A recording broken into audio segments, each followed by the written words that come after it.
গ্রামের যে হচ্ছে দায়ী আমাদের হচ্ছে দায়রা ডেলিভারি করান, ওনারা কি করেন, ব্যথা শুরু না হইতেই বলে যে বেয়ার ডাউন করেন, মানে চাপ দেন।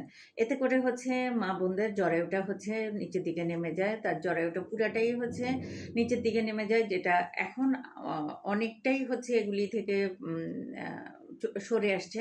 তবে তারপরেও এখনো দেখা যায়, এখন অত বের না হইলেও হচ্ছে পাওয়া যায় এখনো। তো এখান থেকে হচ্ছে আমাদেরকে নিস্তার পাওয়ার জন্য কি করতে হবে? এখান থেকে নিস্তার পাওয়ার জন্য অবশ্যই ডেলিভারিটা হচ্ছে একটা নিরাপদ স্থানে করাইতে হবে, এবং ডেলিভারির আগে তার প্রস্রাবের থলি, পায়খানার থলি ক্লিয়ার করে নিতে হবে।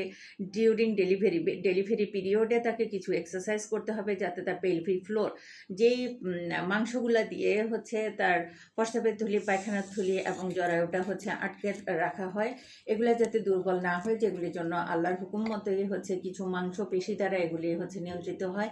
এগুলি যদি হচ্ছে এই মাংসপেশিগুলো দুর্বল হয়ে যায়, সেই ক্ষেত্রেই হচ্ছে প্রস্রাবের থলি নেমে যায়, পায়খানার থলি নেমে যায়, এমনকি হচ্ছে জ্বরেও নেমে যায়।